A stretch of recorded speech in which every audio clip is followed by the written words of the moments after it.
Assalamu alaikum warahmatullahi wabarakatuh. Mpenzi mtazamaji, natumai mzima buheri wa afya. Jina langu ni Haifa Muhammad na karibu katika kipindi kipendacho Upeo wa Asubuhi ndani ya kitengo afya na ustawi. Alhamdulillah, leo tena siku nyingine ambao rehema za Allah zimeweza kutuangazia. Tumempata tena mgeni wetu, si mwingine bali ni Shazmin ambaye tumekuwa naye katika vipindi vilivyopita, ambaye anaelezea mengi kuhusiana na afya, hasa tukiangazia swala la saratani. Na katika mada yetu ya leo tunaenda kuangalia upande wa wanaume, saratani ya tezi dume, prostate cancer. Nadhani nimeitaja vizuri. Najua wana wengine kizungu si chetu, lakini tunajitahidi. Na insha Allah ataweza kutujuza mengi kuhusiana na swala hilo, tuweze kufahamu na wanaume wanaathirika upande upi hasa kuhusiana na hiyo saratani ya tezi dume. Na insha Allah tukirudi kwake tuweza kufahamu mengi na mengi zaidi. Naam, assalamu alaikum warahmatullahi wabarakatuh. Wa alaikum salam warahmatullahi wabarakatuh. Karibu tena Shazmin. Shukran. Naam, tukiangalia mada yetu ya leo ambayo ni mada nzuri sana. Tumekuwa tukiongelea wanawake muda mwingi, tukiangalia kuhusiana na breast cancer, tukiangalia cervical cancer, mara cancer ya kizazi, mara cancer ya nini. Lakini leo tumekuja tuangalie upande wa wanaume. Wanaume najua pia wanaathirika na masuala ya saratani, na mojawapo ya saratani ambazo zinawaathiri wanaume ni saratani ya tezi dume, prostate cancer, ambayo tunataka kuifahamu zaidi. Ni nini hasa prostate cancer kunradhi, na inahusiana na nini ama hutokea vipi? Na prostate cancer au saratani ya tezi dume ni saratani ambayo inaathiri tezi dume, the prostate glands. So prostate glands katika mwili wa mwanamume ndio inamsaidia katika kunourish zile sperms wakati wa ejaculation. Yani anapotoa ile manii, ile the fluid part of it huwa inatoka kwenye prostate glands. Ndio. Naam. Na tukiangalia ni risk gani ambazo ama watu gani ambao wako na hata higher risk kupata hii prostate cancer, kabla tuende kwa signs and symptoms zake? Na prostate cancer sana sana ile the age risk factor ni kuanzia 40 and above, 45 and above hapo. Lakini utapata wengi wanaathirika wakifika like 50 and above. Lakini zile risk zinaanza kuwa nyingi wakifika 40 and above. Lakini haimaanishi kuwa wanaume ambao wako less than 40 hawapati, wanapata. Lakini ile risk ndio iko sana katika hiyo age. Na mbona itoke katika hiyo age? Ni kwa sababu unaona as a man ages, then the prostate glands pia zinaendelea kufura. Na zikiendelea kufura with abnormal cells, hapo ndio tunasema ina cause the prostate cancer. Ndio. Katika mwili wa binadamu tuko na zile carcinogens. Carcinogens ni cells ambazo zinaweza undergo carcinogenation, zinaweza convert from being normal cells to cancerous cells. So unapata ule umri wa mwanamume unavyoelekea, pia kuna the progesterone hormone, kuna the testosterone hormone. Sana sana testosterone hormone katika wanaume pia ikiendelea kupungua inaweza kucause ile mutation of the cells. Ndio. Naam. Kwa hivyo ni kwamba huwa zinafura. Je, tunaweza husisha ile swala la kwamba unajua kuna ile wanaume utakuta mwanamume amefura ili kiasi cha kwamba it's unbearable. Utakuta swali wanasema mapumbu. I don't know, huwa ni tezi bado ama is it something different? Hiyo ni kitu tofauti kabisa. Hiyo ina affect zile testes. Tukisema kuwa the prostate gland imefura, nataka uchukulie, acha ni demonstrate maybe kwa ishara ya mkono. Kama hii hapa ni ile tube ya the urethra ya mkojo. Na unapata glands ziko on either side of it. Sawa? Sasa hapa tuko na hiyo urethra na iko on the either side of it. Sasa ikifura unapata inafunga ile njia ya mkojo ambao pia ni njia ya manii. Sasa unapata ikifunga ile njia ya mkojo, ndio kuna ile pain while urinating. Mtu anapotaka kwenda haja ndogo inakuwa ni very painful. Ndio. So iko different na ile ya testis. Okay. Na sasa tukuje tuangalie signs and symptoms. Za vipi mwanamume atajua kwamba ako na saratani ya tezi dume? Now, early stages, it's not really easy kujua katika ile early stages, lakini inapoendelea ndio unapata kunakuwa na hiyo pain while urinating. Mtu akienda haja ndogo kunakuwa na ile maumivu. Namba pili, unapata ile stream ya mkojo inakuwa weak. By stream ya mkojo wanaume watanielewa sana nikisema mwanaume anapokojoa kuna ile strength ambayo ile stream ya mkojo inaenda. Na unapata hata watoto wadogo wanashindana mkojo nani itafika mbali. No. Yeah. No. I think that's the best example naweza peana. Sasa unapata a healthy man ile stream ya mkojo inaweza kufika mbali kwa sababu ya ile pressure ambayo inatoka kwa mwili. Ikifika kiwango hapo unaona ile stream ni hapo kwa hapo, the stream inakuwa weak, then inamaanisha kuna problem hapo katika ile urethra ambapo ni constriction, maana imeifunga. Another thing ni bleeding during urination. Pata mtu akikojoa anatoka damu. Kwa sababu gani? Zimefura. Inapofura na inapofunga ile njia ya mkojo, then kuna a lot of pressure that is exerted hapo na mtu anaweza kuumia. Kuna kwa ile pain na bleeding while urinating. So those are hizo ndio most common signs. Alafu pia ukija katika tendo la ndoa unapata pia time ile ya ejaculation pale mani inapotoka inatoka pia na maumivu. Na the thing about men, wanaume, na si kwa ubaya lakini wanaume kuna ile ego ya ikiwa ni kitu ya kudili na uzazi wako radhi wanyamazie. Lakini asije kuambia kuna shida hapo, hebu enda kaangalie. So yani hatari sana. By the time anafunguka kuwa kuna shida, ujue ile maumivu imepita kiasi zaidi. Ndio. Maana wengi wao wapendi kwenda hospitali. Especially hakuna watu ambao ni waoga wa ugonjwa kama wanaume. Kabisa. Hiyo ni kitu ambayo iko. Ni waoga wa ugonjwa. Anaweza umwa lakini any the way atakuwa anakaa it's very different from the way mwanamke atachukulia maumivu yake. Na tukiangalia mwanamume ndio ako na ile pride, and hakuna the most important part ya mwanaume katika maisha yake, it's reproductive system yake. Ndio. The moment imepata tu dosari, it's either ishushe self esteem yake, confidence yake itapotea kwa sababu anaamini huo ndo wanaume wake.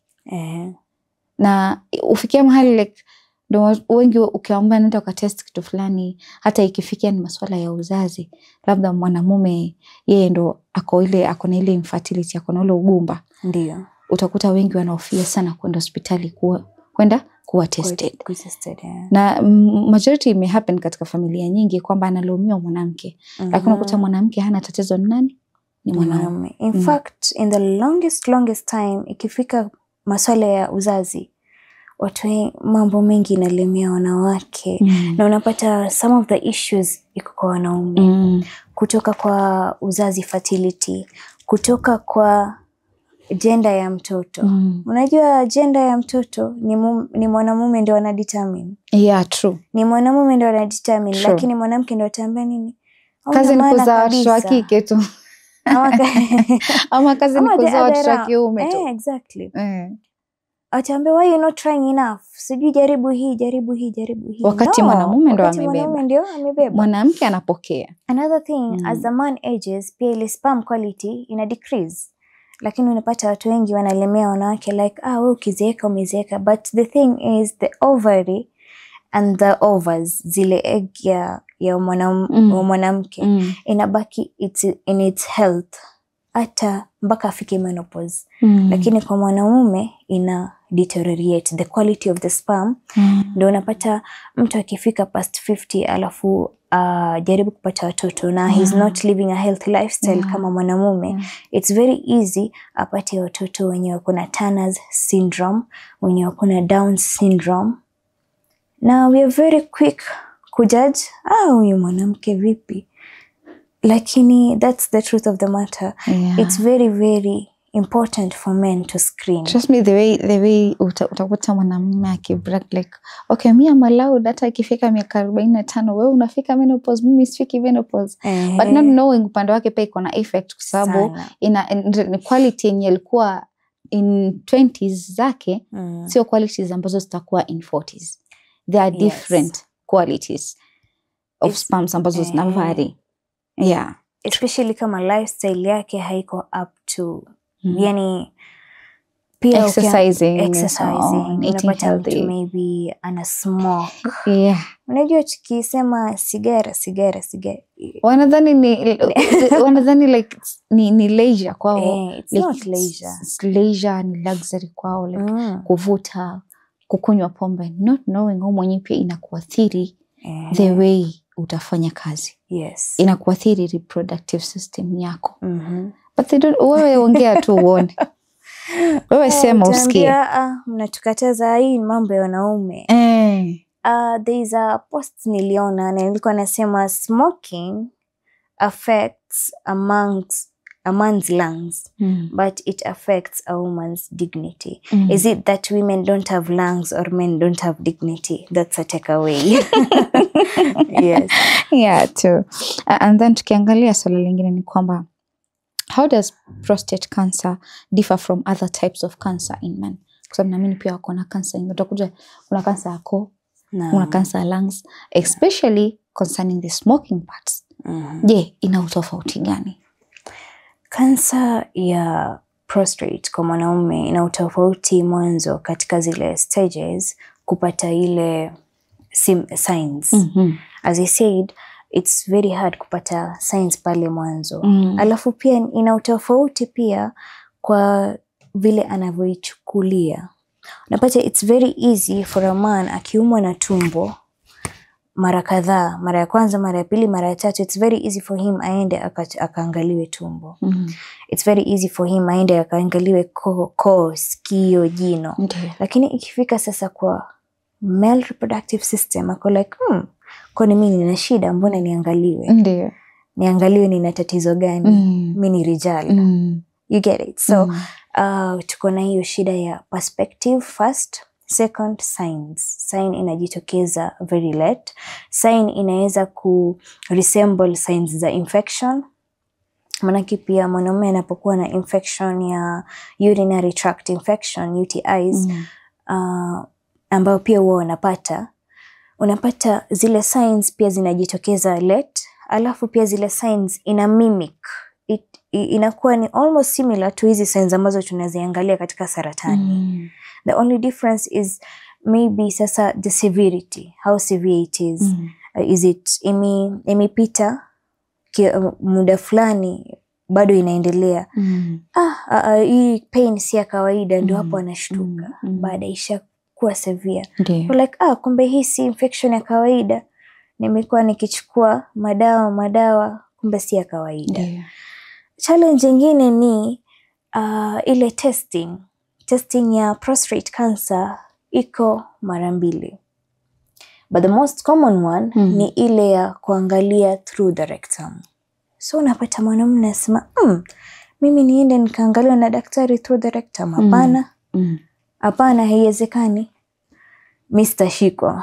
Lakini you're forgetting that is due to medical yani protocol. Imelazimika sasa uchekiwe. Maana ile prostate ukiangalia access yake, it's through the anus, through the rectum. It's not through any part of the body. Daktari ataweza sasa kutest kama imefura. Hivi tu ninavyofanya, anaweza kutest kama imefura. Hapo kisha kione imefura ndio watafanya biopsy.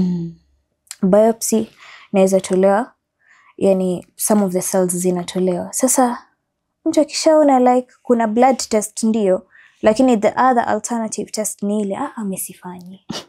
Sifanyi. But you rather be uncomfortable for 10 minutes, 5 minutes than be uncomfortable your entire life. True.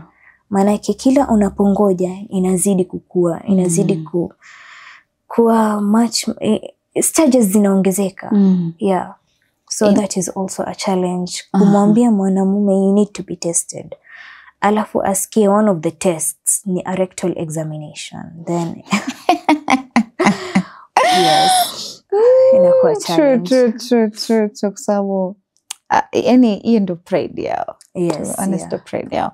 And another thing, je, prostate cancer inaweza kusababisha mwanamume kufariki, inaweza fanya maisha yake kupotea, or is it treatable, like just the way we talked about cervical cancer? Is it a treatable ama on the long run inafikia mahali unajua kuna zile cancer ikifika stage mahali kutibika inakuwa ngumu. Na kuta mtu anaambiwa you have got month kiasi tu za kuishi. So is it curable in a way, or ipe inaweza sababisha kifo kwa mtu? Prostate cancer inaweza sababisha kifo kulingana na ni cancerous cells aina gani. Ni cancerous cells ambazo zinaweza sambaa. Ukipata ambayo inasambaa, inaweza sambaa itoke hapo ende kwa liver, ifike kwa bone. Sababu ndio tunasema imefika terminal stage. Ukiona imefika terminal stage, then imefika stage ambayo inaanza kusambaa the entire body. Then if it is that type, then ndio tunasema reach terminal stage. Now tunafanya palliative care. Now we know that huyo mtu, but kufika hapo it has to have reached stage ya mwisho, alafu tena ikue ile ya kusambaa.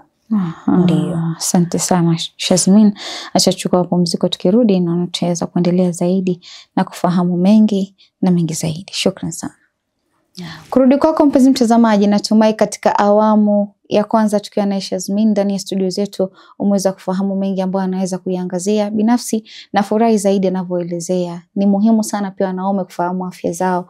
Ni muhimu sana usijione kwamba uko upweke, usijione kwamba ni pride yako unaishusha, bali jitambue ya kwamba unaangalia afya yako inakuwa jinsi gani. Na inshallah mpenzi mtazamaji, acha tuchukue tama la maji, tutakaporudi tuweza kuendelea zaidi.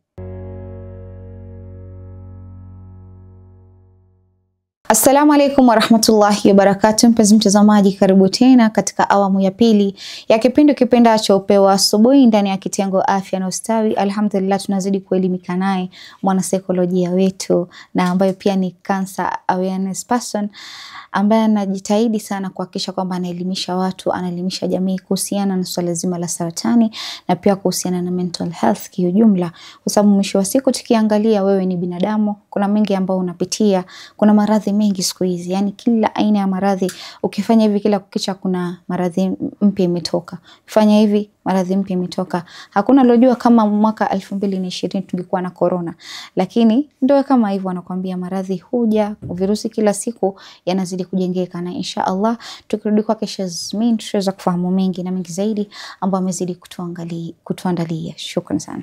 Karibu. Na tukiendelea zaidi Shazmin, tueleze sasa kuhusiana na nini kinachosababisha prostate cancer. Najua kuna sababu, tumeweza kuangalia signs zake, labda ni vipi mtu utajua hii matokeo haya yanasababisha kitu fulani, lakini tutaka kufahamu sasa causes zake, causes of prostate cancer. Naam. Katika causes of prostate cancer na nimewahi kusema kuwa katika saratani kitu chochote ambayo inaweza kubadili ile maumbile ya cells kutoka normal to cancerous inaweza kukose cancer. So namba kwanza tuko na genetics. Genetics yani unaweza kuinherit zile genes za cancer. Namba ya pili pia lifestyle. Lifestyle yani sijui ni rudie mara ngapi, lifestyle changes. Katika lifestyle changes katika mwili wa mwanamume tuko na the testosterone hormone.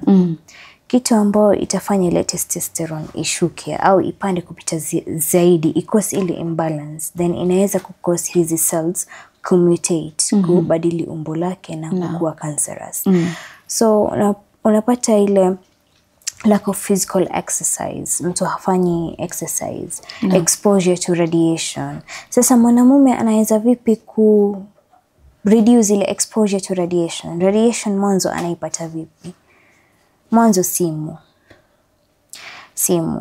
Tuko na mifuko ya suruali. Ndio. Unapata mwanamume ameweka simu yake kwa mfuko wa suruali kuanzia asubuhi mpaka jioni. Unaambia unapofika pahali ambao unaweza kuitoa uiweke kando, itoe uiweke kando. Kitu cha pili ni kipakatalishi. Kipakatalishi yani laptop. Ndio. Laptop ilipewa jina laptop kumarket ile portability yake. Yani ni ndogo, inaweza kusafirishwa hapa na pale, yani it's portable, ikaitwa laptop. Lakini a laptop haifai kuwa kwenye laps ya mwanamume. Ushawahi kushika ile kipakatalishi inapokuwa kwenye umeme, inapokuwa ina charge? Moto sana. Ni moto sana, alafu unapata zile kama shock kidogo. Manake electrons zinatoka kwenye ile mashini na they are in form of radiation. Na radiation kama zile ukiwa ni mtu exposure si shida. Prolonged exposure ndio shida. From Monday to Sunday, every week of the month iko hapo. Naambia hata kama hauna meza ya kuwork on, ensure kuna a barrier between. Kama ni pillow eka, kama ni kitu chochote ambayo ita reduce ile exposure. Yes, that is also one way ambayo ile meditation inaweza kutake place. Kitu kingine ni temperature. Tuko na sauna baths kwenye spa. Sasa sauna baths kuna ile ambao the hot baths where unapata watu wanaingia kwenye maji moto. Unapata kurelax hapo, wanasema inaondoa ile uchafu wa mwili, unapata kusteam. Lakini extreme steaming kwenye kizazi cha mwanaume si nzuri. Now niruhusu niingie kwenye biolojia kiasi. Na niruhusu pia nikuwe mwazi kwa sababu tunaongea masuala ya health. Ndio. Unaona katika zile tunaziita nini, the testis. Kukiwa na joto, what happens? Hata ukiangalia mtoto wako unapomwogesha, ukiwa na joto, zinafanya nini? Zina drop. Ukiwa na baridi, labda umerelocate, umetoka Mombasa, umekuja Nairobi, ama pale unapoishi, ile temperature imereduce kidogo, kuna baridi, inafanya nini? Ina cling to the body. So what happens? Mwili ya binadamu imeumbwa to be able to regulate. Kukiwa na joto sana, inashuka ndio isipatane na joto ya mwili ambayo ita exceed. Ambayo ita exceed. Sasa una protect testis, una protect sperms, una protect glands zote ambazo zimeshikana na pale. Ambao one of the glands ni prostate glands. Sawa, una allow ile breathing. So temperature, apart from hizi steams, saunas, kila mara kwa mara, mpata wanaovaa suruali za kubana. You're not letting your parts breathe. Yes, kunafaa kuwe na ventilation. Mimi wanasema let the balls breathe. Na nimekuwa na uwazi kiasi hii kwa sababu ni masuala ya afya. Tunafaa kuwa na uwazi masuala ya afya. Na mmoja alikwambia let's call a spade a spade. Not a small tuseme tu vile iko. Not a big spoon. Not a big spoon. Sasa hiyo temperature pia. Kuvaa suruali tight sana, na imekuwa fashion in the last few years, at least sasa naona imepungua. I think naweza sema kwamba ufikia mahali kama naona kwamba tutarudi kwa zile enzi za kale. Have you seen China ama Chinese men the way they wear? You wouldn't see them wanavaa vitu tight. Siku hizi mwanaume anavaa ile trouser baggy ndo anavaa. Na huku as Africans sisi tunapenda kuiga sana. Wakitoka wamevaa pencil trousers, Africans nao wanataka Over pencil trousers. Because hata aonekane amekladi. Ndio. Not knowing wewe mwenyewe pia unajiwekea damage. Kabisa. Hata like women, so tuzaidi wanawake, like ukifika nyumbani wanaambiwa, wanashauriwa sana, don't sit with your panties. Yani usikae na panties. Ata bra. Like acha kubreathe tu. Sababu umeshinda the whole day outside. Umeshinda ukifanya shughuli kupita, kuna sweat and so on, ile friction and so on. Yes. So lazima ufike nyumbani ujisafishe vizuri, then acha breathe. I think it's same goes na wanaume. Yeah. Pia wao the same thing. Kuacha breathe. Yes. At least unaipea ile space. Kabisa. Because it's for your own health. Ukiangalia tradition ya kitambo, in every continent utapata kulikuwa na mavazi bagi ya wanaume ya kubreathe. In India we have what you call dhoti. It's like kikoi lakini inafungwa na juu, inakaa kama suruali. Aya, tuko na vikoi pia katika different cultures. Tuko nazo mpaka yani ukienda Nigeria ziko, kija Kenya ziko, ukienda South Africa wanajua ziko. Kwa nini waliziweka. Ziko kukiwa na cultural day, angalia wanaume wanavaa nini. Utapata most of them are very breathable. From the kikois to the hizo zote. But then fashion came, na fashion saa zingine inadanganya sana. Unapata tight, hata mtu akipata bagi akoradhi ashone, apeleke kwa fundi akaibane. Na ndio sasa nasema ina madhara sana. Manake trend za fashion zinaweza kulast 1 to 2 years. And maybe in those 1 to 2 years you want to be up to the fashion. But then for 1 to 2 years you're not breathing. You're not ventilating. So hiyo pia inakuwa ni changamoto. Another lifestyle, kitu ambacho ni lifestyle naweza kusema pia ni the sex life. Tendo la ndoa kwa mwanamume. Kwa mwanamume kwa mwezi anafaa ku-ejaculate mara ngapi?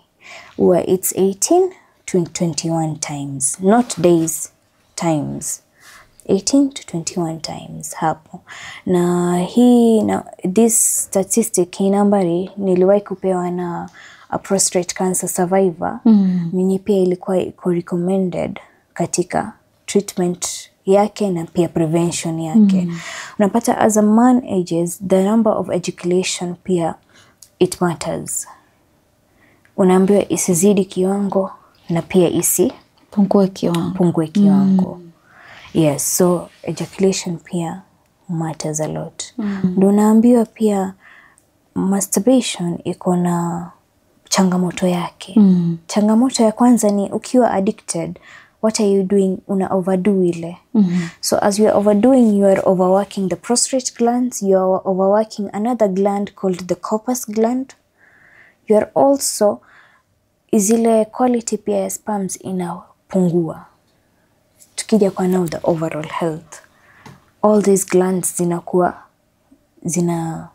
zinapungua ile nini yake, zinadhoofika. Yes, so hapo kwenye lifestyle pia. Then we get back to chemicals, consuming processed food. Hii inakata across everywhere, kwa sababu the more you consume chemicals, the more you consume processed foods. Na processed foods pia kuna chemicals zake in the preservatives, inachangia zile cells kutoka from normal to abnormal states. So yes, pia wanaume wanafaa kuangalia wanakula nini. From exercise to eating to their sex life to anything that is going to alter their reproductive health inaweza ku-affect the prostate directly. Then genetics, kama nilivyosema. Lakini na nimewahi kuuliza hii before. Ni mara ngapi mtu ukiona family member wako akona magonjwa ambayo ni hereditary. Iwe ni diabetes, iwe ni hypertension, iwe ni constant heart diseases, iwe ni cancer. you're also supposed to test ujue kama inherit. You can inherit a gene, you can inherit even a genetic disorder, lakini ile lifestyle ambayo utaishi itakusaidia uishi nayo bila kukuaffect. Yes. So we get back to that hapo. Then pia unaangalia to the bodybuilders. Steroids. Tapata they want to build the body, so they wanakula hii na ile protein shakes and injections and pills and everything to enhance you. But then you have to check on the ingredients. How much steroids are you consuming? So what steroids inafanya nini? Unajua katika mwili ya mwanamume kuna estrogen hormone, kuna testosterone hormone, kuna paka progesterone, lakini ina depend, yani viwango ndio inadifana mwanamke. Sasa when you're having those steroids, alafu ikona testosterone kiasi kubwa. Ndio. Hata wanawake ambao they have to take them, unapata wanapewa pia counter drugs za kucounter zile effect yake. So what happens, inapandisha testosterone juu kabisa, inashukisha estrogen chini kabisa. The moment you are off hizo madawa, whatever you're taking, kama ilikuwa ni ya kukoroga, kama ilikuwa ni injection, it's going to affect the glands directly. Ina affect glands directly. Na unapata inafika point mpaka for them to erect. Inakuwa ni ngumu mpaka wapate tena dawa ya kuwasaidia. Asante sana. And tukimalizia ni kwamba how can we encourage open conversations, especially to men, concerning their health and their reproductive health? Number one, we have to stop reproductive health talks being a taboo. They are not taboo topics because these are part of our bodies. We carry this part of our bodies everywhere we go. They are part of us. Uwezi ukasema leo utakaa without your womb, utakaa without your ovaries, utakaa without your cervix. So even a man, yeye pia uwezi kusema atakaa without his scrotum, his glands. The glands are there. These prostate glands that tumekuwa tukiongea katika hii topic, they are there in his body. Now, it's very much okay kumwambia mwanamume, by the way usifanye hivyo, but what's on the other side? Pride. You can't tell me what to do. So we need to be open to change. We need to be open to changing the lifestyle. We need to be open to having conversations, collective conversations. Sisi pia tukikaa as women, we need to have conversations as to how men should take care of themselves, because you're going to be a wife, you're going to be a mother. But squeeze unaona kama ni prostate talk, mtu akisema Shaz, misiji, hiyo ni talk ya wanaume. Kama ni cervical talk, mtu atakwambia misiji, hiyo ni talk ya wanawake. Kama ni breast health, mpaka naambia mtu hii breast cancer ina affect wote wanaume na wanawake, mpaka ueleze mtu ndo anakuwa na ile like basi nitakuja. Napata mtu, there's no openness in awareness mpaka uone kama inaku affect directly. So I think the first step ni create your awareness. Ina play a very huge role. Ndio. Thank you so much, Shaz. Kuanzia mwanzo hadi mwisho umeweza kutuelezea mambo mengi, naamini kijana kule nje atakuwa ameweza kufaidika, kijana kule atakuwa amefahamu kwamba kuna umuhimu wa yeye kuangalia afya yake ya mwili. Kwa sababu hiyo ni pride yake, hiyo ni kila kitu kwake. So naamini utaweza kukatilia maneno haya. Shukrani sana, najua topic ni ndefu, kuna mengi ambayo hatujaweza kuyaongea, lakini kwa leo acha tuishie hapa. Asante sana. Shukrani. Kurudi kwako mpenzi mtazamaji, natumai katika awamu ya pili tukiwa na Shazmin ndani ya studio zetu za Mahdi TV umeweza kufahamu mengi ambayo umeweza kuangazia haswa kwenu wanaume. Naamini mmeweza kushika mawaidha haya, mmeweza kushika education hii aliyoitoa. Elimu hii aliyoitoa anaitoa ni kwa ajili ya faida yako, kuweza kujifahamu wewe ni nani, kuweza kujifahamu zaidi kuhusiana na mwili wako wewe binafsi, ili uweze kuwa na afya inshallah. Na kufikia hapo mpenzi mtazamaji, sina mengi ya kusema isipokuwa ni kukwambia maasalam.